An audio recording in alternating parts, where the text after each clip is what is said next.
Se on Janne Potsanista, moi. Päästiin vihdoin tänne puistoalueelle, eikä tosiaan matka kestänyt kuin reilu 1,5 tuntia, eikä jouduttu vaihtaa enempää kuin 4 kertaa junaa. Et tällä hetkellä vielä tässä ympärillä ei näy mitään muuta kuin mettää, mutta en mä tiedä, kun se linnakin täällä jossain päin on. Käytiin just hakemaan liput tuolta sisältä ja mennään ihan ekana tonne takana olevaan mestaan. Ja sen jälkeen sitten ihan sinne oikeaan Schloss Sanssouci sisälle. Toivottavasti siellä sisällä otetaan kuvia tai videoita ei saa julkaista missään. Teidän on pakko tulla itse tällä käymään. Sitten kun tuutte, niin varatkaa koko päivä aikaa, koska me tehtiin se pieni virhe, että päättiin liian myöhään liikkeelle ja me uhkaavasti näyttää vähän siltä, että aika loppuu.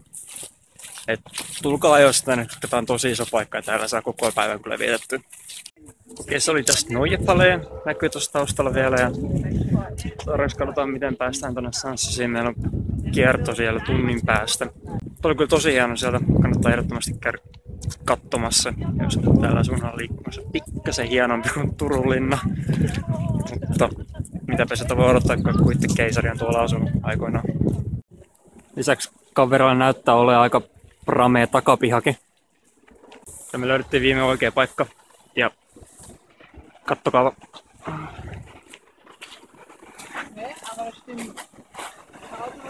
Täytyy kyllä sanoa, että kun koulun tunneilla on Sanssoucista puhuttu jonkun verran, niin kyllä se nyt ihan livenäkin näyttää aika komealta. Eiks vaan? Ja tää vasta hienon näköinen onkin.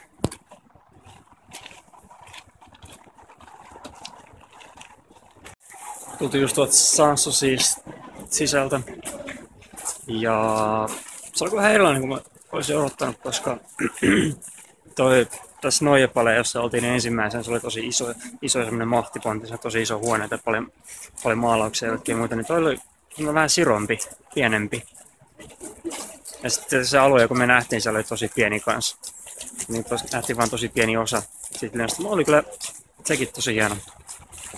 Lähdetään tänne tässä pikkuhiljaa kävelee takaisin juna-asemalle päin ja nauraa mulle, kun mä kuvaan tässä.